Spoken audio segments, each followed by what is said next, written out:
Hello again, everyone, and welcome to another edition of This Week in the World of Football. This is episode number 379 for January 14th, 2025. I'm your host, Randy Snow. On this week's show, the NFL playoffs are in full swing, the matchup is set for the College Football National Championship game, and the AF1 releases their revised 2025 schedule. But I'm not here all by myself. Across the table from me, as always, is my son, Adam. Hi, what's going on? It's cold as heck up here in Michigan. It said 16 degrees in my car today. Mm-hmm. Roads are crap.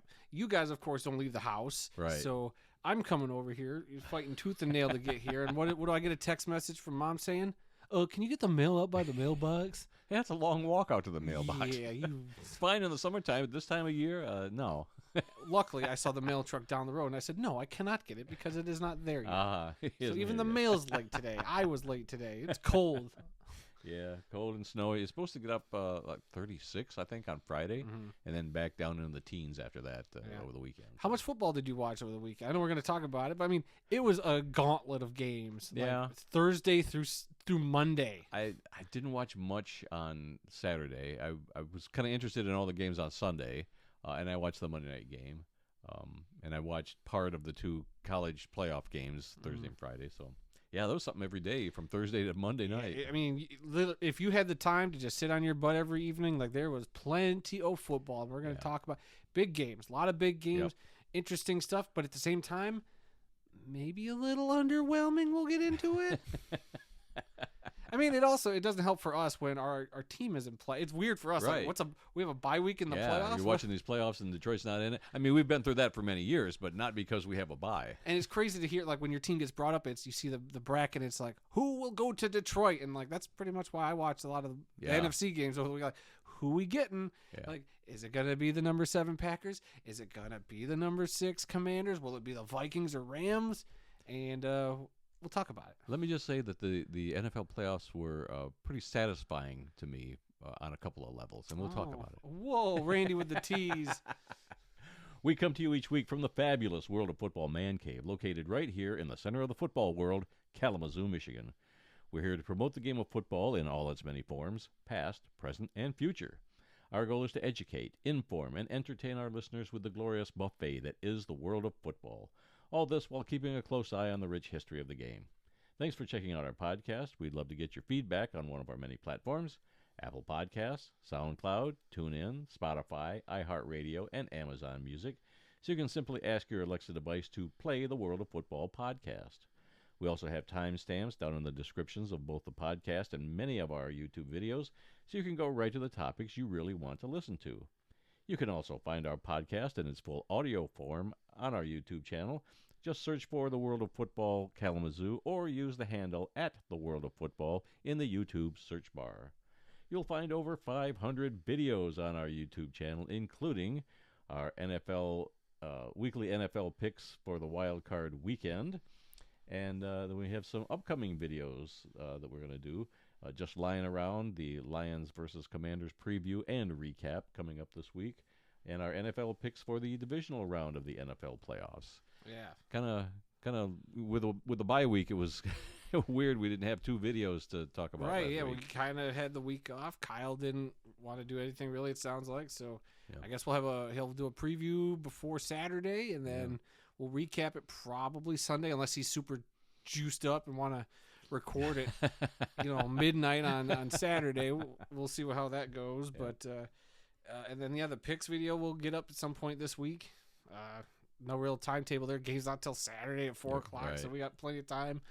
So it's kind of finally Saturday slowing. 8:00. Well, for the Lions, but there's a 4:00 game to start Saturday. Not to get ahead of ourselves, I'm very curious. Let's see how everybody did in the picks. I haven't looked at your thing you sent us about how everybody did. I know how I did, and that you guys just did a little better than me. Yeah, a little 6 games. Not a big difference. We'll talk about it here in a second. I'm trying to think if there's anything else coming up. Can't think of anything. No, I don't think so. Oh, I do want to mention real quick, I guess it's not really our videos, but I was looking, how we've talked about our friend Royce, who has got his own channel. Go check him out. What's his name of his channel? Have the Viking Wax Press. There we go. I was kind of thumbing through some of his videos, and this dude's pulling in some views, and he is like 60-something subscribers away. I want to say like 69 away from 1,000. Really? Okay. So, yeah, if y'all go give Royce a follow, I mean, I've loved seeing him grow. Like, his channel grew really fast. And you look at some of his videos, I swear to God, I saw one that had like 36,000 views on it or something crazy like that. I'm just like, Royce, what's the secret sauce? It also stinks because it's just like, dang, he's doing all these awesome helmet videos that I want to do someday, but he's already kind of, I want to steal something that he's cornered the video on. I mean, I know a lot of people do stuff like that, but I'm just like, dang it, if Royce did it, I better stay away. I don't want to step on his toes. Well, we've still got our patented "Have Grave Will Travel," and we'll talk about that. We haven't done that in a long time. I know, it's been a while. Just like you haven't done a history lesson in a while. I know it. Somebody's been lazy over there. This summer. It's hard to go to a cemetery in the wintertime. I'm thinking once we hit this break after the Super Bowl for a few weeks and we can recharge, and I got some ideas for some stuff that we can each do. And get you set up and finally do stuff on your own, Mr. Lazy Pants. I got to get working on the 2 player profiles for the next PFRA book about the 76 so many excuses. Oakland Raiders. Yeah, I've started to. I'm getting some books around to do some research, and but I haven't really started them yet. So I'm the kind of guy that procrastinates until the last minute, and then I work my ass off to get it. You better hope that George ain't listening. Yeah, I hope not. All right, let's see. So now let's begin our weekly he's tour. Nervous. Sorry, George. So now let's begin our tour around the world of football, our weekly tour. Man, I'm messing this up big time. Hey, it's okay. I literally thought we were 2 paragraphs behind. I was about to say, where are you at? And we're going to start off this week with a number of college football playoff games. Actually, only 2 of them, but yeah, we're going to start with college football. And on Thursday night, we had the Orange Bowl. It was number 7 Notre Dame over number 6 Penn State, 27-24. I watched a good share of this game. Okay, I caught the last 5 minutes when it was tied at 24 apiece, and then Notre Dame obviously hit the field goal to win the game. Yep. But it sounded like it was a very back and forth first half. Yeah, things didn't get going until the second half. But I thought these teams looked fairly evenly matched when I caught it with 5 minutes left to go. But yeah, either team could have won this game. But yeah, it was Notre Dame that came out on top, and so the lower seed won that one. And then on Friday night in the Cotton Bowl, it was the lower seed number 8 Ohio State over number 5 Texas, 28-14. So yeah, out of the final 8, the bottom 2 are the 2 that are left right now. That's why the seeding was stupid. I don't even want to get into it. We've talked about it for weeks now. The seeding was stupid. Yeah. Anyway, look, that Ohio State game, though, kudos to Ohio State. They played pretty good. Texas gave them a run for their money for some of it, but I think the big thing was Texas was about to make it a 1-score game, but it was what was it? The fumble by the quarterback Ewan. I forget how you pronounce Texas's quarterback's name. Yeah, I don't know. He got hit, fumbled the ball or whatever, and then his ex-roommate at Ohio State picked it up and ran 80-something yards for a touchdown to make it 28-14. So that was a big swing there. They could have been down by 7. Yep. Or no, that would have tied it up. So that would have been 21 apiece at that point. But that opened it up and made it a 14-point game. So you hate to see it. I definitely wasn't sure if Texas would win this game. I was kind of skeptical. I didn't think Texas had been that good whenever I watch them. But Ohio State just clearly probably the best team. Probably going to win next week as that sets up the national championship game between Notre Dame and Ohio State. Monday, January 20th. Where is that going to be at this year? Is that in Georgia? That's in Atlanta. Yep. Atlanta? Okay, yep. So down there in Atlanta, that should be interesting. Should be a fascinating game. Is Ohio State going to be able to, hang up a bunch of points on that Notre Dame defense? Is Notre Dame going to show up? Or is it just going to be all Ohio State? That's what I'm curious about. I mean, if Notre Dame lays an egg and Ohio State's just kicking butt, I can go to bed early that night instead of staying up. So I was going to ask you if you had a prediction for this game. Not a score, but just who do you think is going to win it? It's probably going to be Ohio State. But really? I am prepared in the event that if Notre Dame wins, I have an Ohio State coworker who, because I get the 20th is Martin Luther King Jr. Day, right? I believe so, yes. Okay, because he says he takes that off every year, so he's taking it off because our job doesn't give it to us off. Yeah, some do, some don't. He's an Ohio State fan. He's taking it off, and I'm like, well, if you're taking that off, why don't you just take the next day off too, especially if Ohio State's going to be in the championship game. He's like, oh, I'll have to think about that. And if that is the case, and he does, I'm going to get so much Notre Dame stuff and put it where he works if Ohio State loses. Well, personally, I think Notre Dame's going to win the game. Whoa, myself. really? What makes you think that? My brother Larry, Oh, he was a big Notre Dame fan, and he passed away just before Dan Campbell got hired by the Lions, and he was always telling me, why are you still hanging around with the Lions? They've been losers for years, and after he passed away, the Lions really started getting good, and so now Notre Dame and Detroit are both right there at the end of their respective seasons, and something just tells me Notre Dame. Wow. So I've been thinking about that a lot lately because Larry and I used to talk on the phone after Lions games, sometimes after Notre Dame games, and so I just think there's something there this year. Okay. We shall see, but that's why I'm taking Notre Dame. Okay, interesting. I mean, I hope Notre Dame makes it a game. And again, if I'm true, then it's no, that would be the higher seed. I was thinking that would be the lower seed winning again, but no. Yeah. Yeah, Notre Dame, the number 7 seed, Right. Ohio State number 8. Again, stupid rankings. I think seedings. they're gonna be making some changes. Oh, yeah, definitely. in And the don't worry, coming years. we're gonna have a video about how we were gonna fix college football. They've seen That's how my messed plan. up this year was. The top 4 teams that had the bye all lost right away and all that. So, okay, yeah. So, in a little bit of college news, did you see this? The Northern Illinois Huskies from the Mid-America Conference are joining the Mountain West Conference as a football-only member. Well, I sent this to you, but I thought it was a joke at first. I thought it was a fake account I was looking at, and I kind of did a little more digging. I was like, oh, no, this is true. Yeah. So, I mean, kudos to the Huskies. I mean, leaving the MAC. Yeah. That's kind of a big deal. Yeah, they beat Notre Dame this year for they their did. only losses. And Well, only 3 teams. I saw a great image, I think Fox Sports put out, of the teams that beat the 2 teams that are in the national championship. There's only 3 teams combined that beat Notre Dame, Oregon, and Ohio State. Can you name, or not Oregon? Ohio State, Notre Dame. There's 3 teams. Can you name the 3? no. So it's Northern Illinois, Oregon, and Michigan.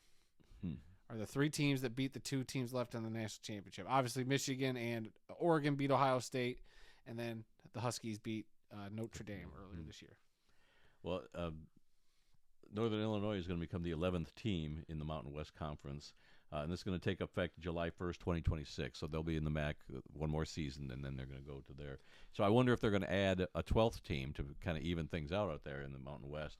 And all the talk that I've been hearing so far has been that they were talking to the FCS North Dakota State Bison as joining the Mountain West Conference as football only member. Now all of a sudden, out of the blue, here comes the Northern Illinois Huskies. Yeah. So I wonder if they're still pursuing them or another team to make it a 12-team league. Maybe. We'll have to just wait and see. All I took from this was, is this the beginning of the end of the Mid-American Conference, where some schools are going to start getting absorbed in these bigger schools, and then this conference is just going to dissipate? Like, I don't know. Does maybe a Big Ten start? Well, I don't know why the Big Ten would want like a Western or a Central, Right. other than for we need some bottom feeder teams to pad up a schedule. Beat up on every year. Yeah, or what's another conference that could maybe take it, like a Conference USA or something like that. I don't know, but it'll be interesting to see. I think we're starting to see the slow cannibalization of some of these smaller conferences. Could be, and they could be only football only schools.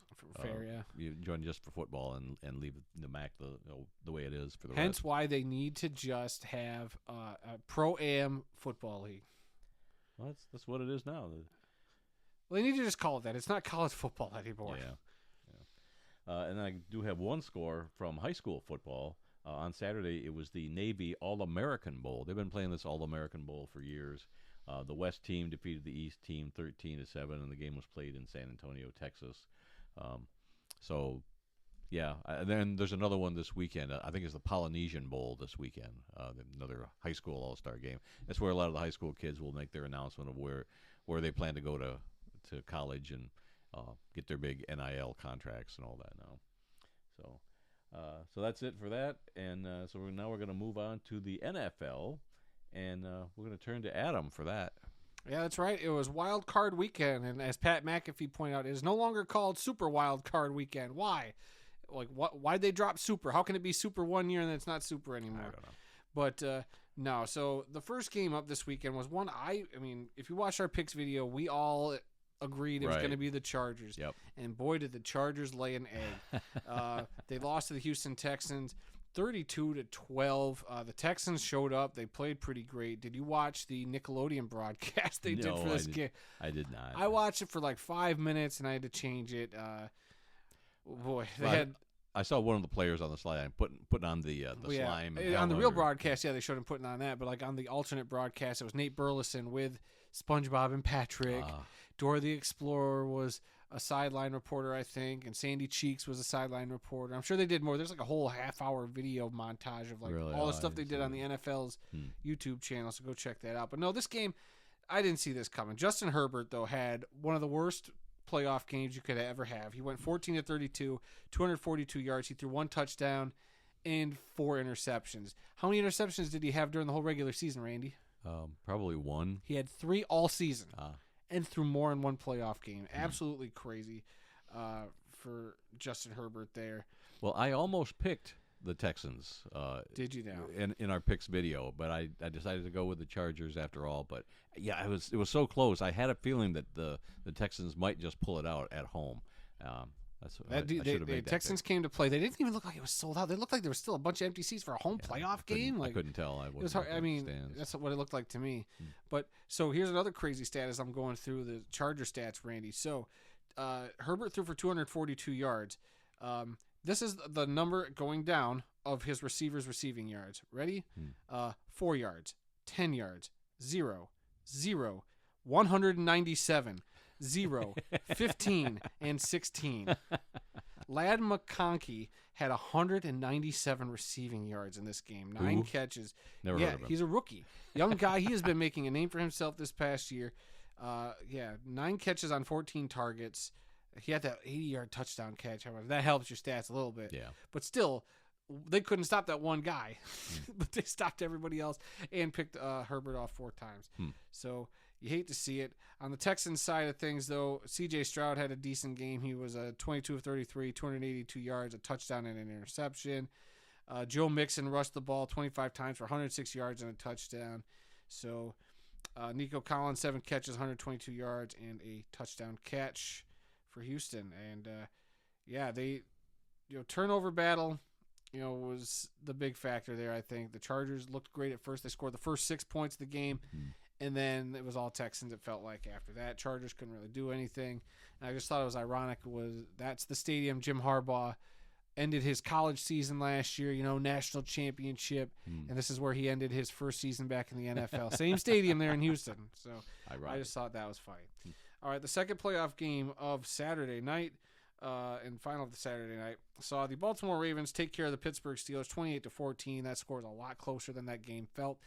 I was pretty bored watching that game. The Steelers couldn't do anything. Yeah, that went about as I expected it to. Pretty much. I got nothing from this game, really. I thought it was just, I don't know, it was kind of boring. Yeah, when you lose, 4 games going into the playoffs? And then that's the 5th game altogether that you end the season with. And now, as good as Mike Tomlin is as a coach, almost 20 years, making it to the playoffs, no losing record. Never had a losing season. Now the question's coming out, like, is it time to move on from him and all that? Like, I just think he needs to maybe make a change at quarterback. I think Tomlin's still a good coach, and he'll probably keep his job for quite a while. Maybe. I just think that the quarterback was not. See, the Steelers find themselves in a position. I remember us as Lions fans getting with Jim Caldwell, which was we were good, but we just couldn't get past good. Yeah.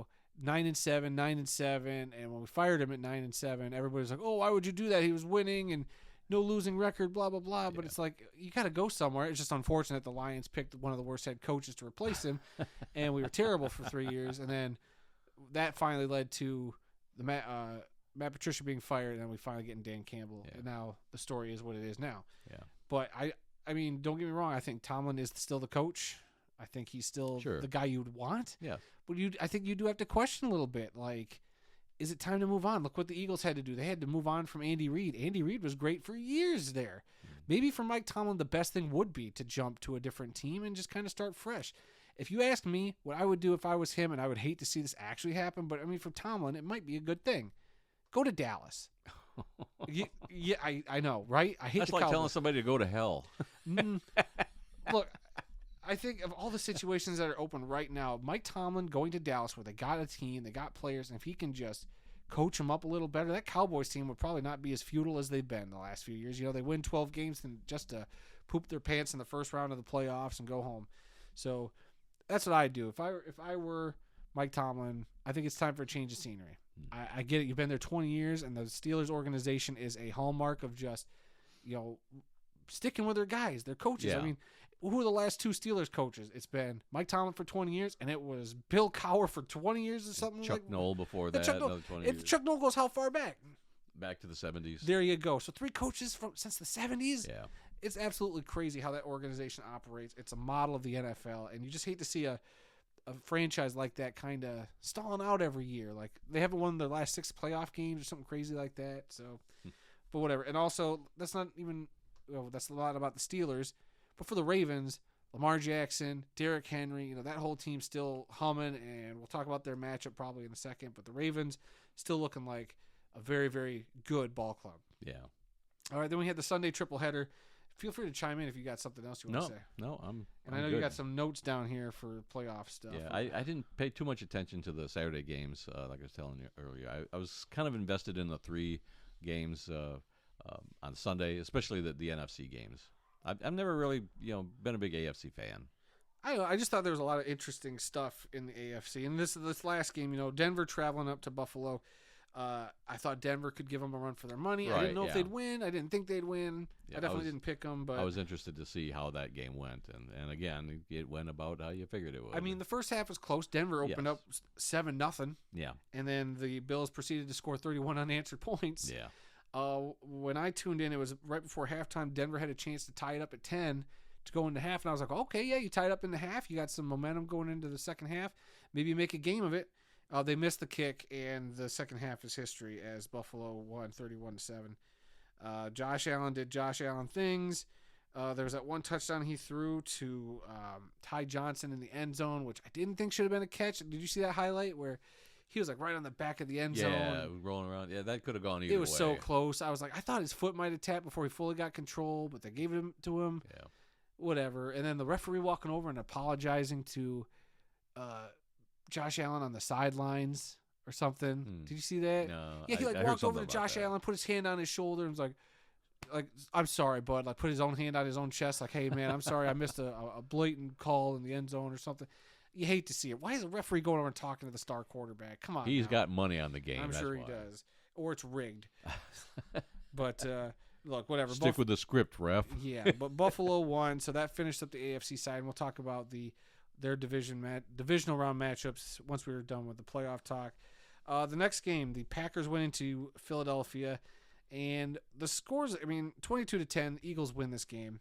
Looked a little closer than what it felt like as I watched it. Even as close as Green Bay was at a lot of times, it just never felt like Green Bay had it. Yep.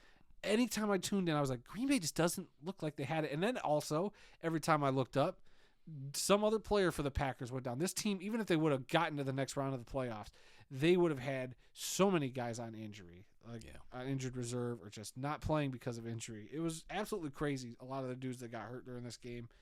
But, it is what it is. Did you see the story about the Eagles fan that was yelling at the Packer fan during the game? I don't think so. This video is going viral. I saw it the last couple of days of an Eagles fan berating a Packers fan. I don't know what led up to this. The video only shows this Eagle fan calling the girl. Alcohol, probably. Maybe, but he was calling this girl standing in front of him who was wearing her Packers gear. Her boyfriend was recording the incident, and he called the girl a dumb, ugly C word. Wow. And just like, what are you doing, dude? Like, I get that they're your opponent, and I think a little light smack talk is fine, but just calling somebody like the C word. And apparently, the internet did the thing the internet does, and that's find out who this guy was. Supposedly, they found out who the guy was, where he worked, and the company put out a statement about how their employees should act outside the workplace or whatever. Wow. And who was that? The big security guard that's always walking around with the head coach? Was it Big Dom, whatever they call him? That big security guard that walks around with the I don't know Sirianni, but he apparently. They're going to ban this guy from ever coming back to an Eagles game or something. Supposedly, that's the rumors I saw on the internet. We'll see if it's true. But you hate to see it. And apparently, they're going to send this chick a bunch of Packers gear. So if true, cool, classy move. But man, I know Philly gets a bad rap for fans being like that, but you hate to see actual videos of that. Yeah. Well, we're far from Packers fans, and all I can say is that was a very satisfying win by Philadelphia. In my book. I don't know. I was kind of pulling for the Packers. No. Yes, because the Packers were a little more beat up, and they would have had to have come to Detroit had they won. So I was kind of pulling for the Packers. I was kind of wanting to take care of the Packers one last time this year. Nope. But it is what it is. See you next year. All right. Moving on, the second game. This was the game we kind of all circled on our picks. We said this is probably going to be the game that's actually going to be the most interesting game that could go either way. And it was the Washington Commanders who did defeat the Tampa Bay Buccaneers 23-20. The Commanders, obviously the 6th seed. Buccaneers were the 3 seed, a division winner. And the Commanders win on a last-second doink field goal. Yeah. Do you think they're miking up the goalpost now? Because that was a loud sound. Yeah, I don't know. Maybe they have one of those guys on the sideline with a boom, and pointing it at the goalpost. At the goalpost. Because that is one of my favorites. I mean, depending on which way you're rooting, that can be one of the coolest or just worst sounds ever. Yeah, yeah. Well, you saw that firsthand, didn't you? Oh, don't even remind me. You just had to bring that up. Yeah, I did. Sucked all the air out of Ford Field that day. Randy referencing the 64-yard field goal by Justin Tucker that the Ravens kicked against us a couple years back at Ford Field. Thanks, Randy. Wasn't that 66? 66, maybe that's what it was. Jake Bates kicked the 64-yard we were there for last year. Yeah. But, with the Michigan Panthers at the UFL. Right. But, yeah, so anyway, the Commanders get the win. It was a very back-and-forth game. Baker Mayfield, on the last drive of the first half, had one of the great runs. He was like plowing through guys. That kind of made me go, okay, Tampa's got some momentum going into halftime. Tampa Bay's probably going to pull this one out. Second half, though, again, back and forth. But the crucial play was Tampa got a big stop on 4th down, getting the ball back in their own red zone area. Baker threw a great pass to Mike Evans, who stretched out. It was an amazing stretch to get the first down. Mm-hmm. Really great play. Then the following play after that is when Baker Mayfield was going to hand the ball off to a receiver on a end-around play.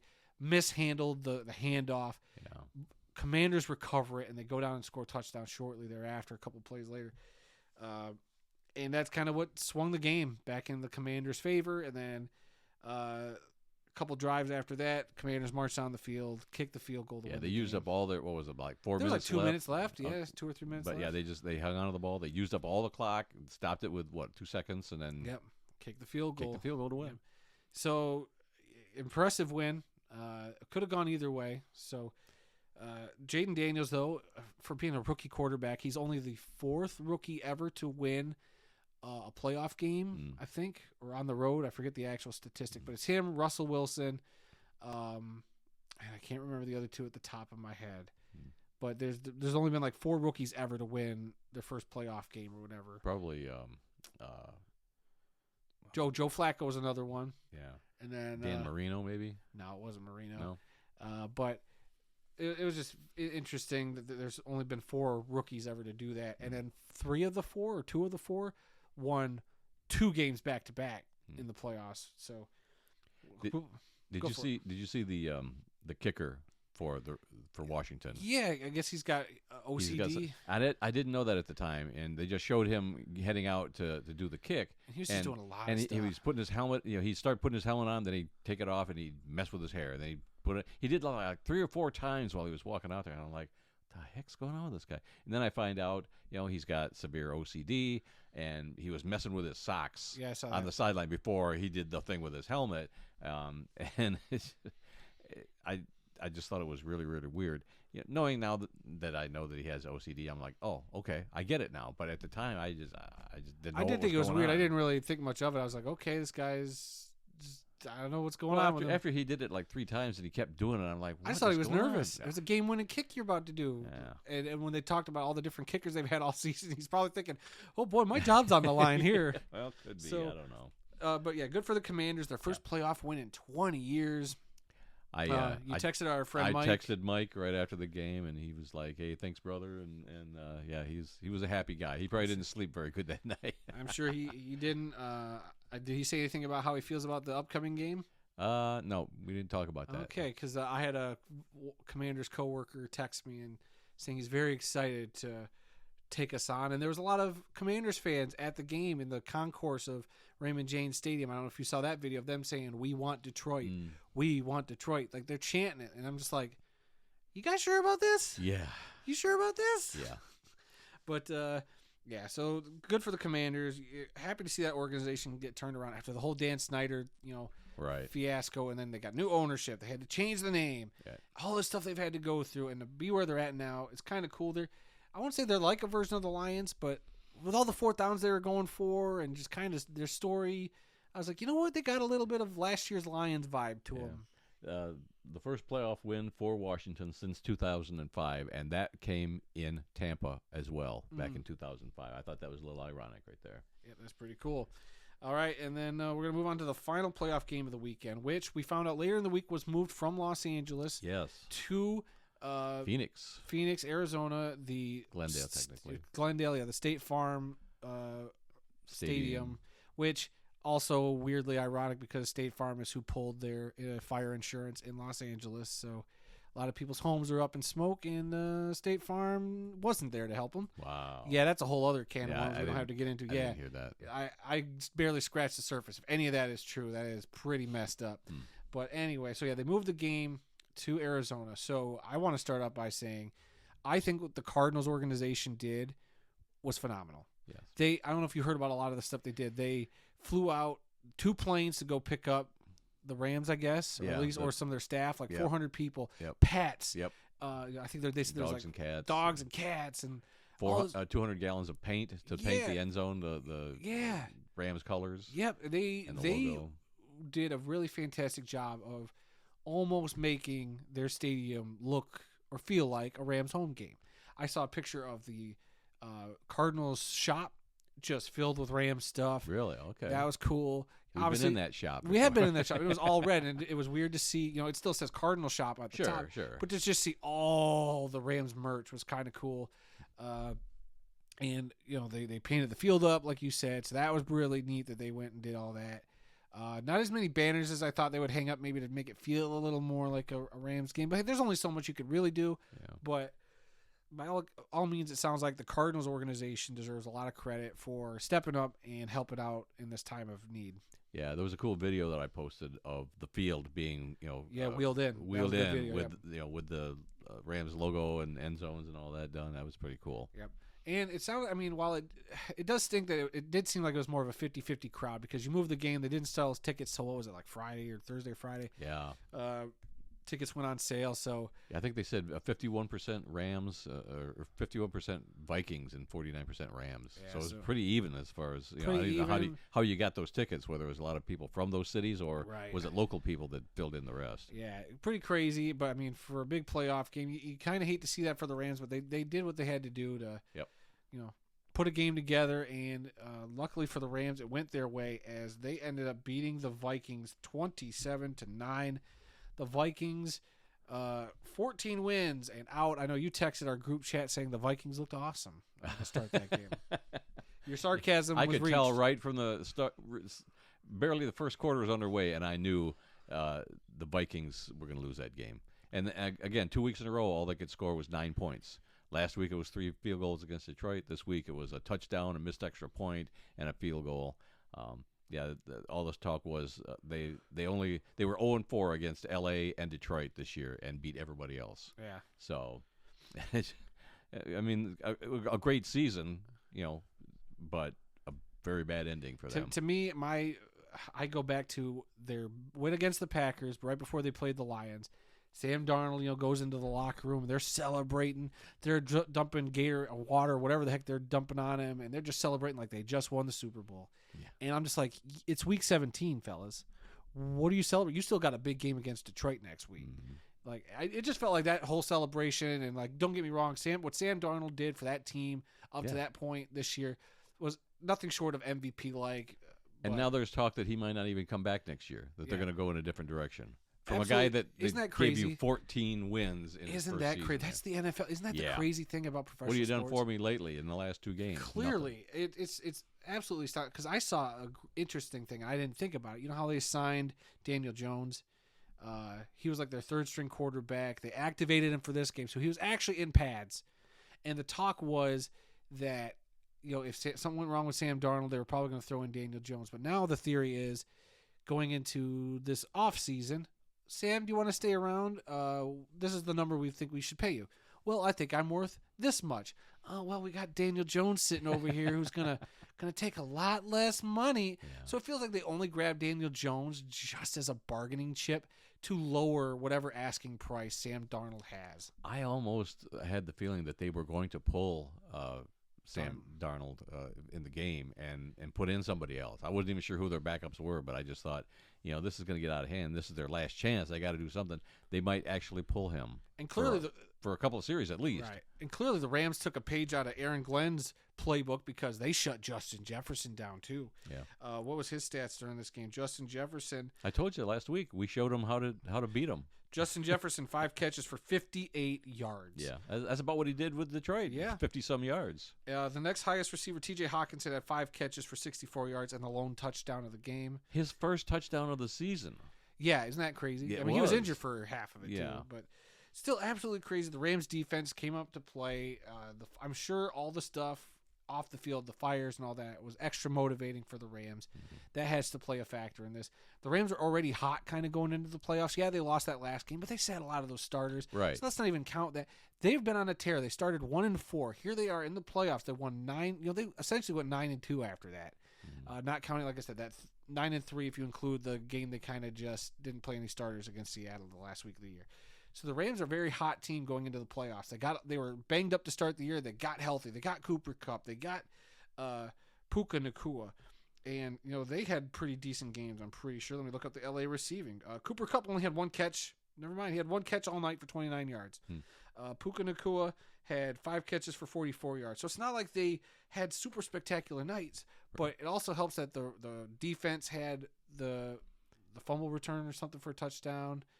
Well, they had 9 sacks on the and game. 9 sacks. There you go. I think that ties a playoff record. That was something else. Yeah, it did. Yeah, I thought they'd get another one, but. And I wanted to ask you, one of the more controversial plays during this game was the Matt Stafford throwaway that should it have been a fumble? Should it have been intentional grounding? He did have a receiver, right? He threw it at his feet, or the ball landed at his feet. But, you know, they're so offensive minded that everything's leaning towards giving the offense the benefit of the doubt, and I can see where it looked like he was just trying to get rid of it, but because he was trying to get rid of it and there was somebody there, it's okay. Yeah, so that is what stinks. Is yes, it's all leaning to the offense, and Stafford just exploited the rule. His head wasn't even up. Yeah. He was literally looking down in the dirt, and he like did the shovel pass and just like, well, I think there's a guy this way, and just kind of push it that way. And in real time, it looked like a fumble. And I was like, woof, that's not good. But then they slowed it down. It's like, nope, Stafford was smart enough to just act like, nope, it's a shovel pass. I had a guy right there, so Stafford knew how to exploit that. But I think that's one of the rules they should look at in the offseason. No, they might. The whole intentional grounding / guy in the area thing. Like, no. If a guy's going to throw it away, I think there should be a little bit of a penalty. If you're just going to throw it away, you better just actually make it get to the guy, or you're going to take an intentional grounding. Maybe you don't let him lose yardage. You just I guess you would have to lose yardage, because I was going to say just make him lose a down, but you would already lose a down. Yeah, well, they did call it a fumble on the field, and it was the replay booth. Which is what you're supposed to do. Let it play out. That looked it over, you know, because it was a turnover, so they reviewed it, and then they said, that's an incomplete pass. But so the Rams get a big win, and that sets up the next round, the divisional round this upcoming weekend, which will start Saturday. The Houston Texans taking on the Kansas City Chiefs. This should be an interesting game. The Texans come in a little hot. The Chiefs haven't really played any of their starters for several weeks now. But it's the playoffs. We'll see how rejuvenated the Chiefs are. I'm sure the Chiefs will win this game, but the Texans might give them a run for their money if they play like they did. So we'll see what happens. Then Saturday night, we get the Washington Commanders coming up to Detroit to take on the Lions. this should be a fun game. You don't have to work on Sunday, do you? No. Can you stay up and watch this game? That's what I'm hoping. I should be able to stay up late. Well, I'm staying up no matter what. Yeah. It is nice to have it on a Saturday where I'll be able to stay up and then sleep in on Sunday. Yep. So this will be interesting. So we'll see what happens. Like I said, regardless, this should be a fun, entertaining game. I think the Lions, it's a great matchup for them. The Commanders, don't get me wrong, they are a fun young team. They got a lot of talent on that team, but I just think Detroit couldn't ask for a better matchup for their first playoff game after a bye to kind of get their feet under them. Right. So we'll see how that goes. Then Sunday, you have the Rams traveling up to Philadelphia to play the Eagles. This could go either way as well. The Rams are hot. Yeah, I believe that too. The Eagles didn't look as good as I thought they could, but they also, I don't know, the way the Packers were playing, they didn't have to go all out. So we'll see. The Eagles beat the Rams earlier this year, so we'll see how that turns out. And then the game everybody's going to be talking about is the Baltimore Ravens traveling to Buffalo to take on the Bills. If there were no conferences, this is your Super Bowl. Yeah. These are probably two of the best teams. I know, I mean, it varies week to week sometimes. I mean, all these teams that are left are great teams. Yeah. Even the Commanders, as much as people are kind of dogging on them, they're even a good team. You don't get this far without being, I think, a Super Bowl contender at this point. You're one of the final 8. So I give everybody an equal, not equal chance, but you know what I mean. Like everybody's got a shot here. Yeah. But the Ravens Bills are clearly two of the more fun. They're the MVP candidates on either side of. Does this decide who wins MVP? It shouldn't, but you know it will. So we'll see how this goes down. This should be a fun game, and when we do our picks, I already kind of have who I'm leaning towards. I do too. We don't have to spoil it if you don't want to. No, I'm not going to. But yeah, I've already made my picks in my mind. Drop my phone. But this should be a fun, entertaining game regardless. Yeah. I cannot wait to tune in. Hopefully it's competitive. I will stay up to watch this whole thing and go into work tired as heck if I have to. So, and I know we got some Bills friends who are looking forward to it too. I know many Bills fans that would love to see us. I'm not saying who are you picking, but who are you rooting for? I think picking and rooting are two different things. I don't know. I'm going to save that for the picks video. Okay. All right. Hey, fair enough. All right. We got a few NFL stories to still talk about. A lot happened. While there's a bunch of teams fighting for the playoffs, there's now a bunch of teams just fighting for relevancy, for figuring out how to right the ship of their franchise. And as we already talked about last week, we had 6 head coaching vacancies last week. One of them got filled when Mike Vrabel was announced as the new head coach of the New England Patriots. Everybody kind of saw this one coming, especially once Gerard Mayo was fired. Yeah. The Patriots quickly went through their interview process, got their Rooney Rule done. It was evident this is where they wanted to go. Sure. So I don't think anything's going to happen to them. They apparently went by the book, and it was a really quick turnaround hire for them. Yeah. And it makes sense. I mean, he played linebacker for the team for 8 seasons. He won 3 Super Bowls with the team. He was named NFL Coach of the Year in 2021 when he was the head coach of the Tennessee Titans. So I think it's a good fit. It's a great fit. He's not a bad coach. I think what happened to him in Tennessee was just because he and what was it, the ownership or general manager just didn't get along. Yeah. And you hate to see that, but great coach. Like, how could you let somebody like that out of your building? I think the last season he was there was rough, but he's a good coach, and I think this will be a great fit for him.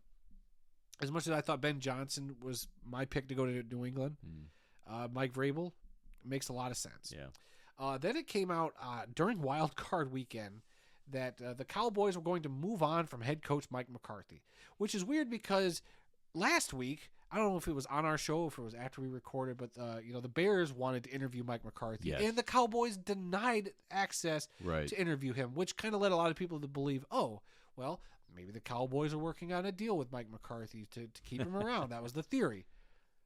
And then a day or so later. And then they just let his contract expire. So what was the point? Were you just trying to, mess with McCarthy so he couldn't get ahead on the interview process? Absolutely wild. So McCarthy, who's been the coach there for 5 seasons in Dallas since 2020, he posted a 49-35 record. Not terrible. I don't think he's got any winning record. Winning record. I don't know how many playoff wins he had. Definitely his last 2 playoff exits were not great. Yeah. So, tough area down there. Jerry Jones. I heard somebody say Jerry Jones is just making a splash during the playoffs because he needs the attention. Right. Oh, Jerry Jones.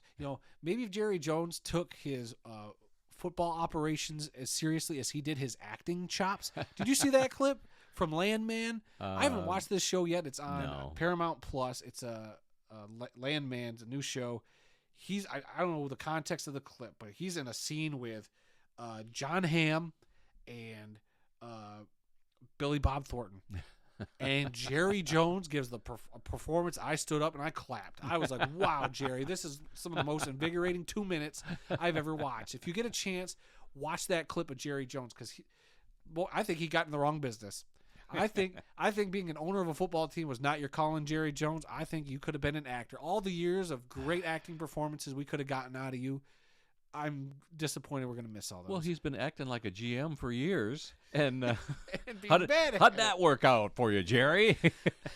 No, all the talk now is who's going to be their next head coach. And Deion Sanders' name keeps coming up. Yeah, that's the hot name right now. Yeah, but I have total and complete faith in Jerry Jones that he will make the wrong decision. Whatever he decides to do, it will be the wrong decision, because it'll be good for him but bad for the team. See, and then I just don't believe the Deion talk. I say that, and then it'll probably turn out to be true. But I wanted to believe Deion when we talked a few weeks ago that he said he is all about college, raising up boys to men, all that crap. He made a compelling enough argument that I was like, Deion, I actually believe you. Then here we are a few weeks later. He kind of came out. I was like, well, I'd coach in the NFL if I had my two boys again. Right. So Jerry, you're an idiot, but why would you hire Deion, who would be a great coach? Don't get me wrong. I think Deion would be great. He'll be a good coach if he doesn't go to Dallas. So are you going to allow him to try to handcuff your franchise to his son at quarterback? And how are you even going to guarantee that you're going to draft the kid other than, hey, all you other teams, Shador ain't going to play for you, just so you know. So let him fall to the what? Like, how can you do that? You can't just hold a draft hostage like that. Well, I mean, the Mannings did it once, but let's not even get into that. And so did John Elway. Yeah, so I don't know. I don't see how this is really going to work out. I feel like he should stay with Colorado. See that thing through, Deion, and then maybe take a shot at the NFL. Well, Deion can talk all he wants now, and if he doesn't take the job, don't worry, Deion. That job's going to be open in a couple of years when Jerry decides, hey, this guy is doing the job. So, yeah, it'll be open in a couple of years. And that way you've got a couple more years of getting your cred from the next couple of seasons, whether it's in the NFL or in college. But I was listening to a lot of sports talk today as I was driving around town, and some of the guys were saying that he would be a better fit in Las Vegas because there's a possibility that he could get both of his sons on that team. He's not going to get both of his sons to Dallas because they've already got Dak Prescott. He's got a big contract.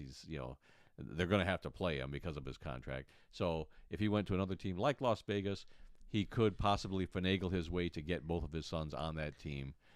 And live the NFL dream that he wants. Maybe. So that is a lot more plausible to me. The one wrench in this is if Tom Brady wasn't a part owner of the team now, I don't know how much sway he actually has. I heard that he tried to get Belichick to come back to the Raiders.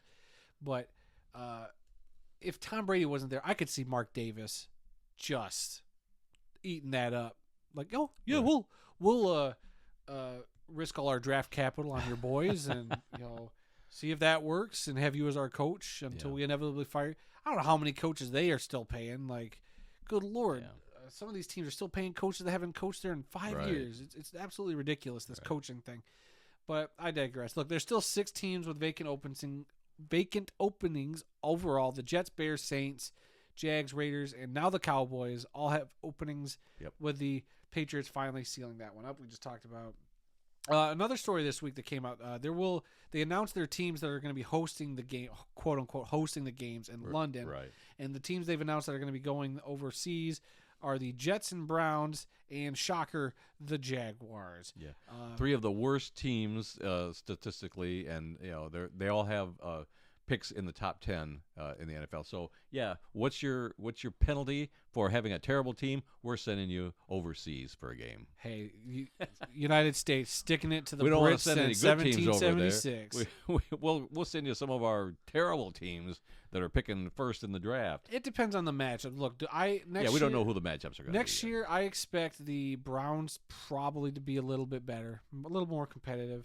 Because it also came out that Deshaun Watson might be out for the entirety of the 2025 season with whatever that injury is he's got. Yeah, they could be good without him. We'll see. The Jets, do the Jets keep Aaron Rodgers? Do they move on from that? That'll be a whole other thing too. I mean, he looked like he started clicking at the end of the year. So does he think he's got enough in the tank to come back next year? And the Jags are the Jags. Who do they get as their head coach? They still got a nice young quarterback, so I could see the draw for the Jags. The NFL will also play regular season games in Madrid, Spain, and Berlin, Germany. We kind of talked about those in weeks past. And I believe that is it for our NFL stuff. Oh, my gosh, time is just flying by. All right. So we're going to move on from the NFL. We're going to check in now with our friend Greg. Oh, it's been too long. Yeah.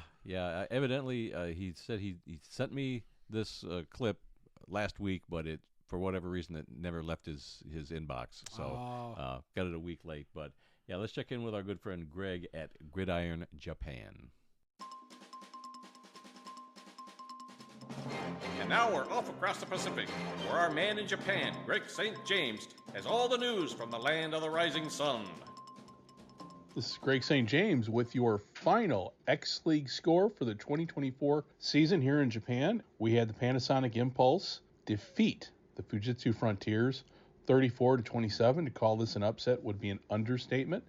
The Fujitsu Frontiers were going for their fourth Rice Bowl championship in a row and were completely upended by the Panasonic Impulse.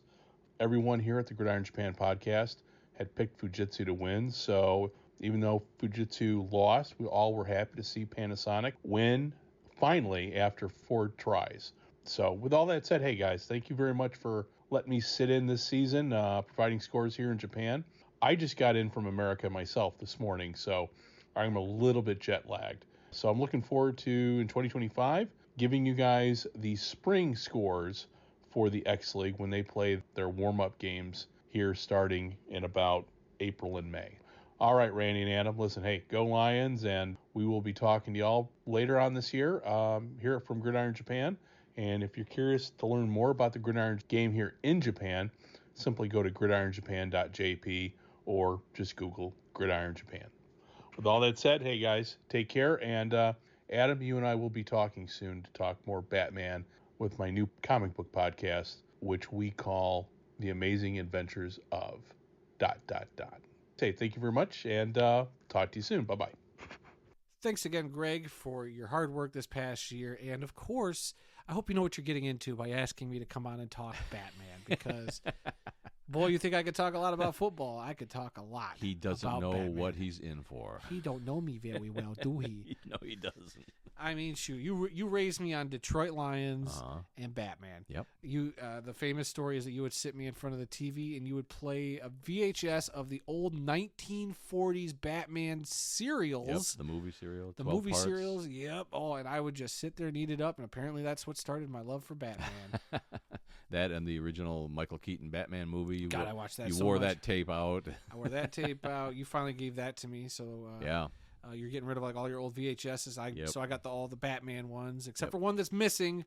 But you put a random VHS in the sleeve. Hey, you're never going to take it out and play it anyway, so what difference does it make? But It'd still be cool to have. But Greg, I'm glad you made it back to Japan safely after spending the holidays in the States with your family, and glad everything worked out. Yeah, I know what a chore that is. The whole time change, the jet lag, and everything. I went over to Europe a couple of times, and man, oh man, it took me days to get over it when I got back. So glad you're back in Japan, and everything's good. All right, let's talk about some more things going on in the world of football. The Arena Football 1, the AF1, released a revised schedule because, they lost a team. It went from 12 to 11 teams. So they came up with a revised schedule the other day with 11 teams. So their season is going to begin now on Friday, March 7th, and it's going to end on June 15th. Originally, they were going to start on the 14th of March. So they actually moved it up a week. So it's going to be a 12-game season taking place over 15 weeks. There's going to be 3 weekends of playoffs, and then the championship game is going to be played on the weekend of July 12th. So either 12th, 11th, 12th, or 13th, one of those days. And I'm sure it'll be at the home of the highest seed at the time. So I don't know if you saw, but I was looking at the schedule on Twitter, and there are, I looked at the press release, and it said all the teams are playing 12 games, and that was a lie if Maury was sitting around. Because 2 teams are going to only play 11 games of this schedule. If you look at that schedule, I didn't go over it that closely. Corpus Christi and I believe the Washington Wolfpack will only play 11 games, while the rest of the teams play 12. That first week they're calling week 0 for some dumb reason. I mean, I get it, it's your kickoff weekend, but to call it week 0, I don't know. I don't know if I like that, guys.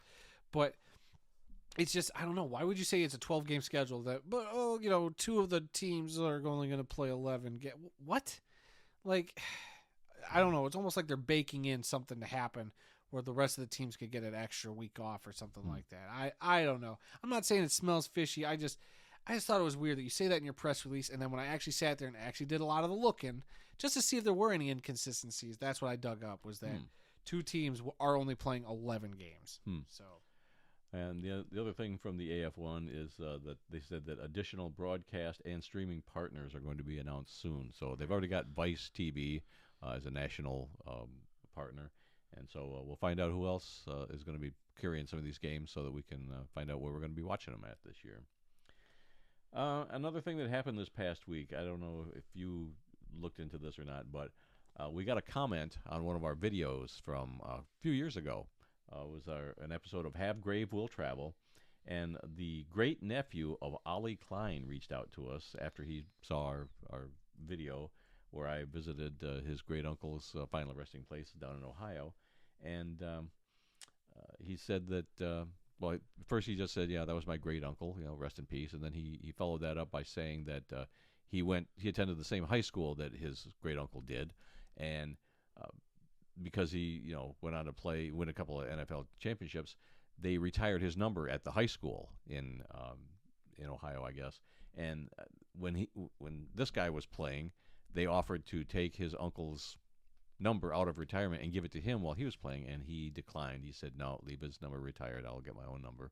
And so I thought that was kind of an interesting story. But yeah, Ollie Klein won an AAFC title with the Browns before they joined the NFL, and he won 2 more titles with our Detroit Lions in 52 and 53. So yeah, you can check out that video of ours. It was called the Graves of Ollie Klein and Al Babartsky. So there was 2 around the Dayton, Ohio area that I went and visited, and you can check those out. So thank you, nephew of Ollie Klein, for reaching out to us. We appreciate it. All right, let's move on to today's birthdays and anniversaries. Got more anniversaries than birthdays today. Quarterback Byron Leftwich turns 45 years old today. Played his college football at Marshall, and he was the 7th overall pick in the 2003 NFL draft by the Jacksonville Jaguars. He played 9 NFL seasons. He was with the Jaguars from 2003 to 2006, the Atlanta Falcons in 2007, the Pittsburgh Steelers in 2008, the Tampa Bay Buccaneers in 2009, and the Pittsburgh Steelers again in 2010 and 2012. He won a Super Bowl with the Steelers in 2008. He was the offensive coordinator of the Tampa Bay Bucks from 2019 to 2022, and he won Super Bowl 55 as an assistant coach with the Bucks. I thought he was the coordinator for the Bucks. Well, yes, offensive coordinator. Yes, he was. And I just saw a headline today where one of the teams that has an opening wants to interview him for their head coaching. So he may be back as a head coach here pretty soon. Some anniversaries. On this date in 1968, Super Bowl II was played. Green Bay Packers defeated the Oakland Raiders 33-14. On this date in 1973, the Miami Dolphins beat the Washington Redskins in Super Bowl VII, completing their perfect 17-0 season. And you just posted this the other day, or I guess it was earlier today? Yeah, earlier today. 1 year ago today, you and I and the rest of the crew from the world of football was at the Lions-Rams playoff game in Detroit Hard at Ford to believe. Field. Yeah, 1 year ago. Man, it was so cold that day. It was. I mean, it was cold today, but it was so cold last year. It was like 11 degrees. Yeah. And we walked 4 or 5 blocks to get to the stadium. Yeah. Couldn't wait to get inside. Yeah. Just an awesome experience. Yeah. Well, I mean, a lot of the highlights coming back up on like the Twitter feed and all that from all the stuff. Yeah. And we did a video on that too. We did do a video on that. You can check that out, what we were doing a year ago today. Like I said, crazy that was a year ago because that was a Sunday. And then I missed work the next day. So tomorrow when I go to work, I'll have that day off, or that day taken off of my rolling absences. So I'm looking forward to that. But yeah, that was a great experience. I'm glad we did that. I didn't want to spend the money to do that, but I'm glad Aaron and you guys talked me into it. What a storybook thing it was to get our first playoff win. And we had to face our old quarterback 92. that we loved. Yep. So a lot of mixed emotions that day. The atmosphere was just electric. The game that we'll never forget. Yeah, really. absolutely.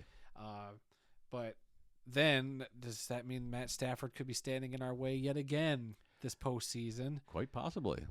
Boy, if the storybook writers are out there, Matthew Stafford standing in the way of the Lions going to a Super Bowl would be nothing short of electric. Yeah, that would be a big story. But we'll see what happens. I mean, sure. It's playoffs. Anything can happen. All right, we do have one obituary this week. This is where we take a moment and we honor those who made the world of football a better place. Bill McCartney, no relation to Paul, I don't think, a college football head coach for 13 seasons, has passed away at the age of 84. McCartney began his college coaching career as an assistant coach at the University of Michigan for 8.5 seasons under Hall of Fame coach Bo Schembechler before becoming the head coach at Colorado, Deion Sanders, in 1982. He led the Colorado Buffaloes from 1982 to 1994 and won a national championship in 1990. He posted a record of 93, 55, and 5 and took the team to 9 bowl games. McCartney was inducted into the College Football Hall of Fame in 2013. And that's our only obituary for today. So lastly, for today's show, our upcoming events calendar. Next Monday, January 20th, the FBS National Championship game being played in Atlanta. Notre Dame versus Ohio State. I'm picking Notre Dame. You're picking Ohio State. Yep. Sunday, February 2nd, the Pro Bowl games in Orlando. Nobody gives a crap about that anymore. Sunday, February 9th, Super Bowl 59 in New Orleans. And one other thing I just added, Tuesday, February 11th is going to be our last show before we take a break, and we'll be coming back probably around March 11th. So about a month. Yep. Okay. Give us a time to recharge our batteries. And every year you say my goal is to clean this man cave up and get some of the stuff out of it. But there's a big pile of crap over there that's all yours that you need to take. You love to rub that in my face, don't you? I have a pile of crap in here too. Look, there's a lot of stuff I want us to get done over that break. My want is to it'll kind of be like a season break, and we'll come back, and maybe this will be a video podcast. We're kind of debating that and seeing what we could do in that month's time. So, looking at just trying some different things. Yep. When we come back, we're going to be gearing up for arena and indoor football for the season. Yeah. For those seasons coming up. I mean, UFL. Yep. Like I said, we got some irons in the fire, and I kind of got some other ideas I was going to throw your way when maybe we turn off the microphones. Okay.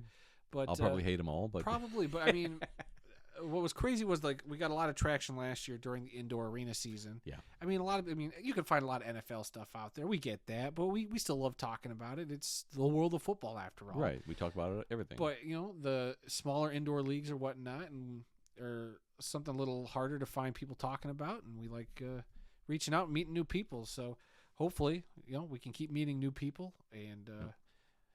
Having some more fun. We definitely got some games lined up that we're thinking about going to in the spring. At least one IFL, maybe one or two AFL. We got an IFL, AFL. a UFL. We'll see if we reach an AF1 game or not.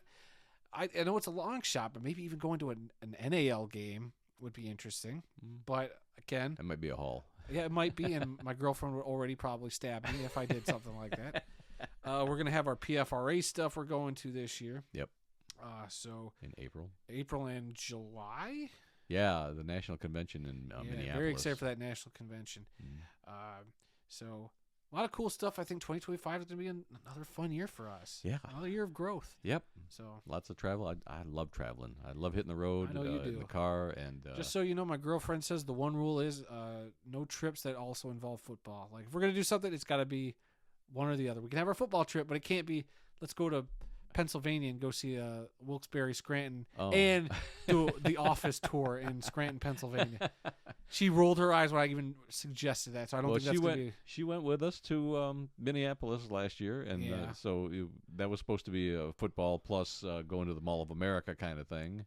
But, yeah, so we can't. That ain't going to fly, Rain. I'm just going to let you know. But my girl ain't going to let that happen. Well, we'll just be leaving her home then, Woof, like your mom. Don't listen to him, honey. Oh, she doesn't listen to this, just like your mother doesn't listen to this either. Fair. Yeah, but her dad might be listening to us now. He figured out how to listen to us on the iHeartRadio app. So I figured out that works. Yeah, we took him to a Western game. Yeah, we did. And I got two Western games I want to go to this year also. Yeah. So man, there's a lot of football. Yeah, never ends. Love it. Anything else before we bring the show to I'm looking for any breaking news. The only breaking news I see here is that running back David Montgomery for the Detroit Lions was a full participant in Tuesday's walkthrough. So, Sonic and Knuckles back on the field Saturday. That'll be something. I didn't have this on the rundown, but I just remembered. Did you see that McLeod Bethel Thompson has signed with the Montreal Alouettes now? He was Wasn't traded? Did we talk about that? No, we did not, because that just happened in the last day or so. I guess he I was missed with that. the Edmonton Elks. He was the starter, they had Trey Ford for a while. And am I thinking of the Fajardo? I'm thinking of the Fajardo. Fajardo left there, so they needed somebody to take over. I'm not sure where Fajardo went. I forget. remember. There was a trade. Man, I haven't seen any CFL now stuff. McLeod Bethel Thompson is going to be a Montreal Alouette quarterback next year. So, yeah, a little CFL talk late in the show. Oh, are you saying that because I'm wearing my Grey Cup shirt? Yeah. I've been watching so much Bob and Doug McKenzie on YouTube lately. God, I love those guys. No wonder the World of Football YouTube algorithm's all messed up. Yeah. Okay, I guess that's it for this week. If you learned something during this podcast about the incredible amount of diversity that exists in the world of football, then we have done our job. Visit our website at theworldoffootball.com for news, links, upcoming events, original articles, videos, and more. Our email address is info@theworldoffootball.com. You can follow The World of Football on Facebook, X, and Instagram, where the address for all three of those is TWOF Kalamazoo. New episodes of this podcast are posted on Tuesdays and are available on SoundCloud, Apple Podcasts, TuneIn, Spotify, iHeartRadio, and Amazon Music, so you can simply ask your Alexa device to play the World of Football podcast to hear us on whatever Alexa devices you may have. You can also find the full audio version of this show on our YouTube page. Just enter the World of Football Kalamazoo or use the handle @TheWorldOfFootball in the YouTube search bar. So please spread the word, subscribe, rate, review, give us a like, leave us a comment, let us know what you think, and please come be a part of the football conversation. And remember, folks, some people may love football more than we do, but nobody, and I mean nobody, loves more football than the two of us guys sitting here in Kalamazoo talking about football.